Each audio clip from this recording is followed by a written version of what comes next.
Greetings. My name is Dr. Waddell Brooks Sr., your host, and this is Lake County Community Forum. Ladies and gentlemen, the month of March has been designated by the federal government as Women's History Month. And we have as the first person on our show today is March 2nd, 2021. And we're talking to lead us off, Ms. Wilverlyn Joy Williams, and she prefers to be called Joy, so I'll be calling her Joy for the rest of the program. Greetings, Joy. Hello, Wardell. How you doing this afternoon? Joy, we're very happy that you've literally taken time from your busy schedule to be with us on Lake County Community Forum because you are a person that Lake County should know. If you have not been known all over the world, you will be after this program because we're on Zoom and Facebook goes all over. I'm happy. The last time I saw you, you were in North Chicago, Illinois, but you had several travels, since I've talked with you. So I want you to start off just by telling our listening audience a little bit about your personal and professional background. Okay, good afternoon, everyone. My name is Wilverlyn Joy Williams. I am a retired letter carrier. I carried mail in Chicago for about 17 years, and then I retired on disability and moved to North Chicago, where I went to the College of Lake County and graduated with honors. I received several awards and scholarships from there. In fact, I'm the only one from the College of Lake County, black, white, purple, green, or blue, male, female, young, old, blind, crippled, or crazy that won the All-American USA team, first team, and a New Century Scholar from Phi Theta Kappa, Coca-Cola, and USA Today. No one from CLC has replicated my honors to date. I went on to the University of Illinois in Springfield, where I received a bachelor's degree in legal studies. I went back to CLC and became a paralegal. And then I went back to the University of Illinois in Springfield and received a master's degree online in legal studies. During that time, I was also very active in the Elks. I did an internship with Senator Tammy Duckworth. I worked with State Representative Eddie Washington. Who else did I work with? Oh, let us not forget former State Representative Karen May, and oh my God, I'm having a brain fart. My other state senator, I'll call her name in a minute because I'm getting old and having a brain fart. But I was very active with the 10th Dems, and I campaigned for Brad Schneider, and just all around Democratic busybody or whatever. Okay. Well, they tell me that when you get old like us, there are three things get away from you. The first thing that goes to memory. Absolutely. I don't remember the other two. Okay. Absolutely. Okay. Joey, I want to back up a little bit. You grew up in the city of Chicago. Tell us about growing up in Chicago. Well, actually, I vacillated between Chicago and Arkansas. Growing up in Chicago in the 60s, 50s, and 60s it was nowhere near like it is today. I grew up in Inglewood. Okay. And Inglewood is not, we grew up, Hillary Clinton, I like to tell people, Hillary Clinton, taught us about a village, taking a family, but we were a village long before that. I can remember, my days as a Girl Scout, and my church was right across the street. I remember when we could still pray in school when we used to get out of school on Wednesdays, those of us that wanted to go, and they walked us down the street to the Presbyterian Church, which was my home church at that time, Emerald Avenue Presbyterian Church, and we went to Bible study. We got out of school to go to Bible study. Unheard of today. My sister had scarlet fever and the measles, and our neighbors wrapped her up in blankets and carried her across the street to another neighbor's house so that she could keep her, so my mom wouldn't have to, take off from work and whatever. So we have been we took care of ourselves for a long time without it, without other folks involved. In fact, I was in high school in Chicago growing up under the real Mayor Daley, as I like to call him, the daddy, not the son, when he had a permissive transfer system. And that was because Chicago was very segregated. And to keep busing from having to come to Chicago, Mayor Daley devised a plan where special little Black children got to go all the way to the other side of town and go to school with, other kids. But you had to meet certain criteria, and you had to do it at your own expense and your own time. In fact, it took me 2.5 hours to get to school every day, going to school on the north side of Chicago. And then I eventually moved to Arkansas and was in total culture shock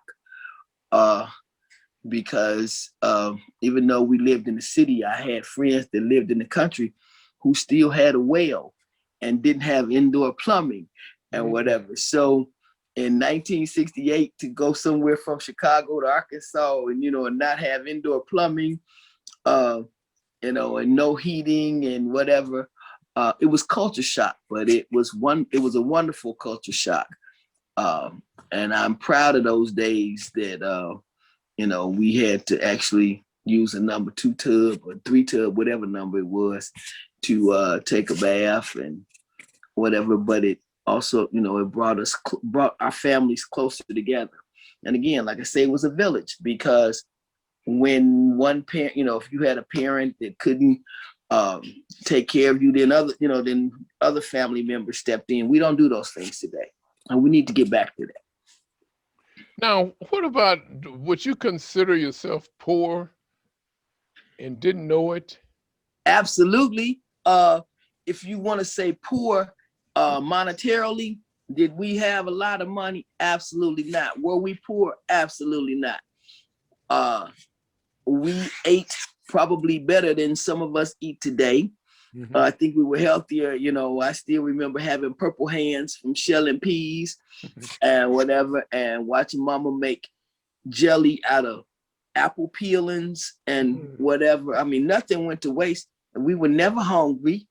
My aunt, when I was little, when we stayed with my aunt, again, I was in high school before I realized it was the projects that we lived in Arkadelphia or whatever. Okay. Everybody around me was in the same boat. So, it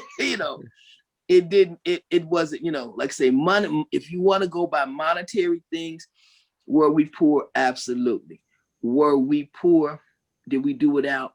Absolutely not. Because we were loved, we were cared for. We got to use our imaginations, something children don't do today. They don't even know how to spell imagination.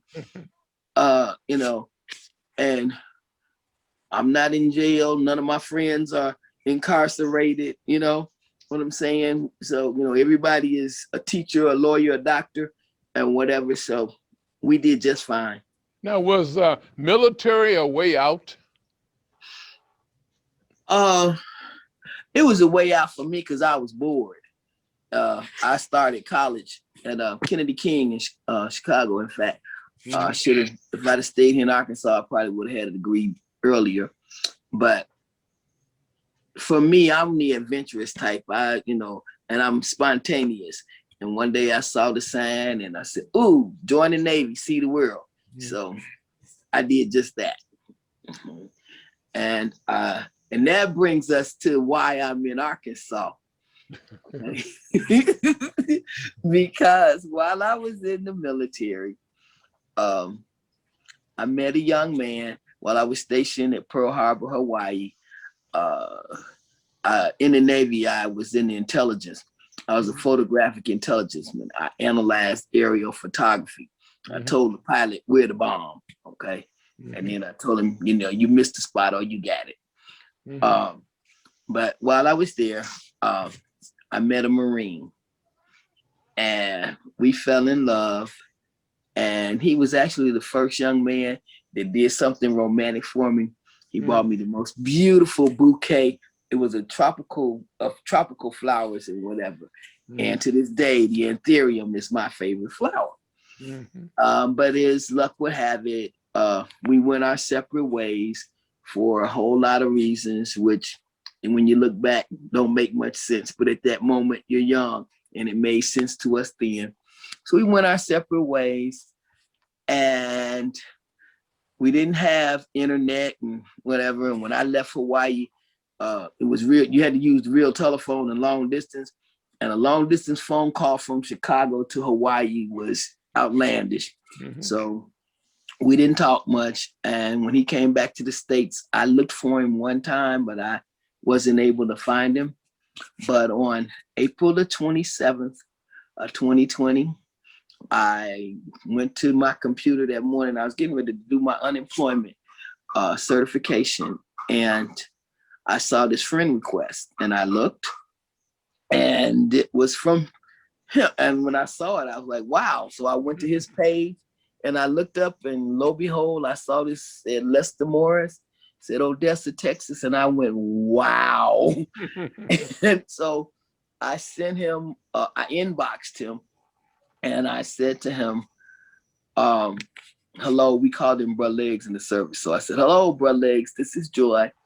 If you remember me, we were stationed together in Hawaii. And so within 30 minutes, my phone rang and he goes, what makes you think I wouldn't remember you, Wilverlyn? I sent you the friend request. And 30 days later, about 2 weeks later, for those of you in North Chicago and Waukegan, you also know Dr. Donna E. King, who happens to be a very good friend of mine. Donna and I went 20 hours. We drove 20 hours through a pandemic to Stanton, Texas, which is right outside Odessa where he was living. And we met him. And that was the first time I'd seen him in 45 years. Wow. And we both were kind of starry-eyed and whatever. And 2 weeks after that, he was picking me up in Dallas and the airport. And we stayed together in Dallas for 2 weeks. And then we came to North Chicago. We left his things in Dallas in storage and we came to Waukegan. Unfortunately, when we walked into my apartment in Waukegan, my mother had just passed, moments before we walked into the apartment. So we buried my mother and we packed up. After that, we packed up my things. And on July the 1st, we moved to Little Rock, Arkansas. And December the 31st, we moved into our own home. And April the 25th, we will be tying the knot and jumping the broom. Wow. Well, tell me about Little Rock. What's unique about Little Rock? It's historical there. Oh, absolutely. Little Rock is home to Central High School and the Little Rock Nine. That's when they were getting ready to integrate the schools here. Governor Farber said, not on my watch. And President Eisenhower had to call out, the military in order to escort those 9 children into school. There is now a museum downtown Little Rock commemorating that incident.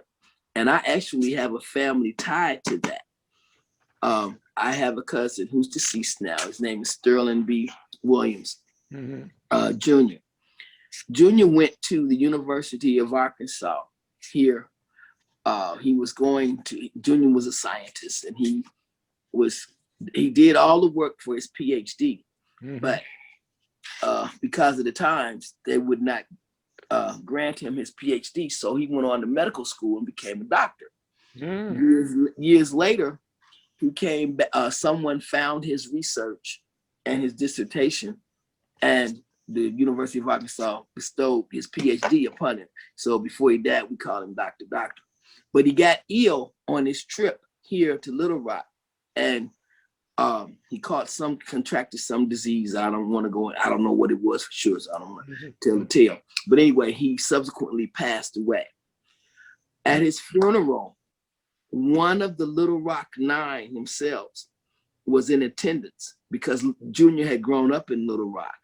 And she told our family that Junior was originally supposed to be one of the Little Rock Nine.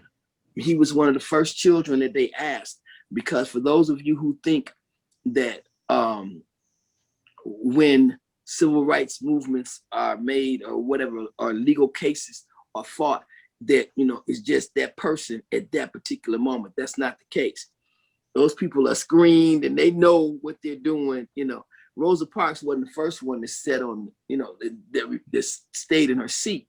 It's just that she was the one that they were able to carry the banner with, okay? Just with Brown v. Board of Education. That's more than one legal case, okay?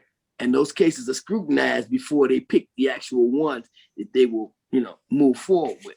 And in this case, when they chose the children, Junior was one of the first ones that they asked. But my aunt was teaching school here in Little Rock, and my aunt and uncle had just divorced, and so Junior didn't want his mother, and she was threatened. So they didn't want her to, he didn't want his mom to lose her job, so he didn't do it. Subsequently, but he is now here in Little Rock. We also have a Arkansas Hall of Fame, Black Hall of Fame. And my cousin Junior is in that Hall of Fame, and my uncle, Reverend Samuel Woodrow Williams, is in that Hall of Fame because he taught at Morehouse College. In fact, he taught Martin Luther King Jr. He's the one that taught Martin about Thoreau and nonviolent movements and whatever. So, so I have family ties here in Little Rock, and that's one of the reasons we chose to move to Little Rock. Well, you have you have been involved in many things, but what about a scholarship program that you started? Oh, absolutely. Is that a family deal or what? No, that was me on my own. Oh. I endowed 2 scholarships, one at the College of Lake County and one at the University of Illinois in Springfield. The one at the College of Lake County is strictly for African-American males who live in North Chicago, Waukegan, or Zion. And it doesn't matter it doesn't even have to be degree seeking. As long as they are, attending school there. And the reason for that is because when I was in school, African-American males were missing in the classroom, in the seats, and in front of the classroom or whatever. So I specifically, even though they tried their best when I was setting it up to, make me word it a different way, but I was determined that, because African-American males, and I have a son and 4 African-American grandsons, that, I do my best to give the African-American males a boost or a chance, because females, our chances are a lot better than the males for succeeding. The one at the University of Illinois in Springfield is named after one of my professors, Dr. Larry Golden, who works very diligently with the Innocence Project, which you and I have talked about before, and my son, Lawrence Williams.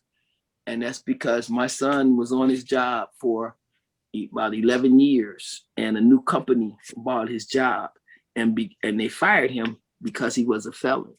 And we say in society that we want to make sure that once people have paid their debt, quote unquote, to society for whatever reasons, that we want to reintegrate them into society, but we continually put up barriers which make it difficult for them. And we all know that African American males stand a real hard chance, when it comes to the criminal justice system, our educational system, and most of our institutions in America. So that scholarship, the one there, you have to have been exonerated for a felony, or a felon trying to reintegrate yourself into society, or someone associated with the Innocence Project. You know what? I can't leave the program without talking about COVID-19. I wonder if you could give a boost for why that Black Americans should be taking the COVID-19 vaccine. Wow. Okay. I remember, and I just saw a cartoon on Facebook the other day. Lester asked me, "Is that your smallpox vaccination?" I said, "Yeah." And I remember my mother telling me that when she had me vaccinated, for smallpox, it wasn't commonplace and people were skeptical about it. But like the cartoon said, in there, the child was asking his mom, "What was that?" And the child said, "Well, why don't I have?" The mom said, "It's my smallpox vaccine." And the child said, "Well, why don't I have one?" She said, "Because it worked." So it's the same thing with the COVID. We say we don't want to take them, and I was one of those. Okay, but I'm taking mine next week. So think about, even though we take the flu shot, we take the pneumonia shot, and I know African Americans think about Tuskegee and other things that went on. But again, another member of my family, Hank Aaron, who happens to have been married to my aunt, Hank went over to Morehouse before he passed away and took it.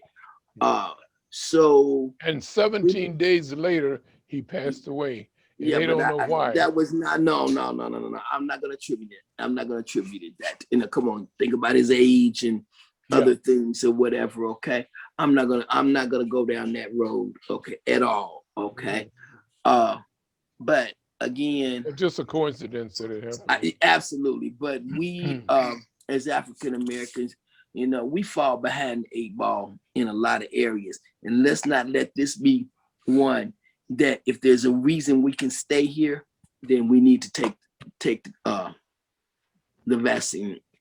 And because I was one of the ones, don't get me wrong, I was one of the ones that said if when them 74 million that voted for the orange-haired man, when they got through, then I get in line behind them. But I have since looked at the data and thought about it very seriously, and I think that is something that we should all do.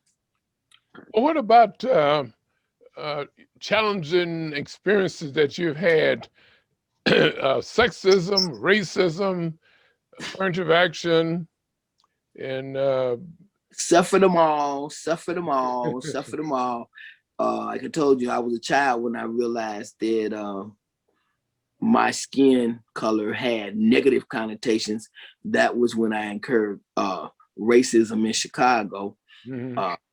Then I came to Arkansas, and the first year I was here, we integrated the schools and we had riots. And we ended up with the city being on lockdown and all kinds of things. But then I look back on that too, and me and my classmates laugh, because even though we had this big riot and fight at school and whatever, there were never any weapons drawn. And I'm talking about down here where Caucasian males were drove to school every day with guns in the back of their car, and left school to go deer hunting and whatever. Okay, so there were weapons available. But even during the riot, it was a fight. Okay, and everybody, the little boys went out there and bloodied up each other's noses and, blackened eyes and whatever, and did damage to one another. But there were no guns involved, okay, at all. Even though the weapons were there, it was about, each other. in the military, I encountered sexism and racism. The Navy was very prejudiced back then. Mm-hmm. I don't know how it is today. I don't know. I have a girlfriend whose daughter just joined the Navy, but I don't know how it is today. But I understand it's much better now than it was then. Let us hope so. Let us truly hope so. But when I was in, because now the women go to basic training with the men. When I was in, it was against the law. Congress said I couldn't do certain things in the military. Okay. Mm-hmm. I couldn't go to combat. I couldn't serve on a ship. I could have been on a hospital ship if I'd have been a medic. But you know, and the guys even teased us. I have a tattoo, and it wasn't tattoos weren't what they are today. Again, they were, you know, that was taboo. But I remember my roommate and the guys kept teasing us, telling us we weren't sailors, and because we didn't have tattoos and we couldn't go to sea. So Congress said we couldn't go to sea, so we snuck off and got us tattooed. Could have got in trouble because if anything had happened to us, we could have got court-martialed because we were government property, and having a tattoo would have been destruction of government property. Mm-hmm. But that wasn't the case. So yeah, the Navy was the last organization to integrate. You know, after the last one. But even when we went to basic training, when they took us to the pool, they took all the Caucasians and took them to one end of the pool, and they put us on the other end of the pool. True enough, they assumed they were right. Don't get me wrong, they were right. None of us, I think it was one of us that could swim, but the rest of us couldn't swim. I mean, they were right, but the point is they didn't even ask us. They just immediately assumed that we couldn't, you know. Mm-hmm.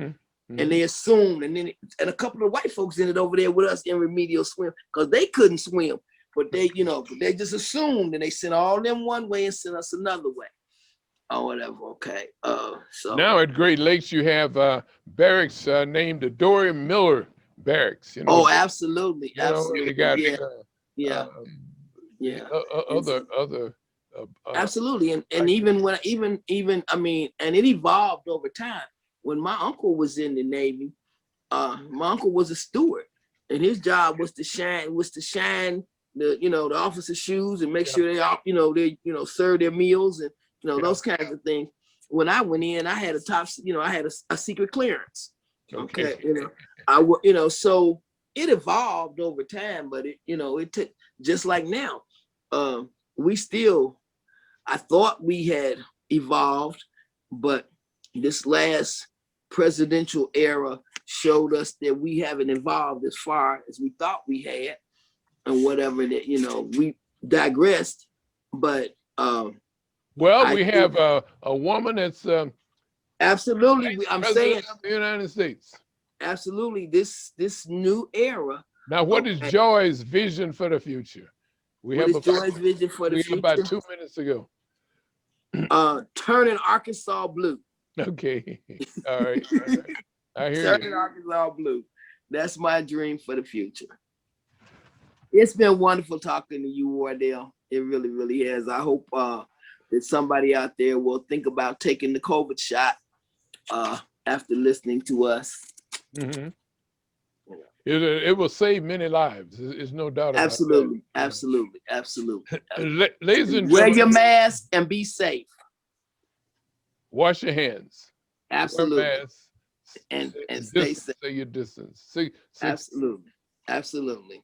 Ladies and gentlemen, it's been an honor to have with us Wilverlyn Joye Williams, formerly of Chicago, and now in Arkansas, but she was a little while in North Chicago. She's belonged to Little Fort Else Lodge. I got the right name for that because the women has a. I belong to Eureka. I was a member of Eureka Temple. That's the women's group. Absolutely, absolutely. Mm-hmm. Yeah, Joy is a person that you have viewed, a person that you should know, and we found her. Matter of fact, she called me. Really, I was shocked, and thank you very much for giving me a call. And this is the Women's History Month, and we're happy to have you as a guest. the first guest in March for Women's History Month. Ladies and gentlemen, this has been Lake County Community Forum. My name is Dr. Waddell Brooks Sr., your host.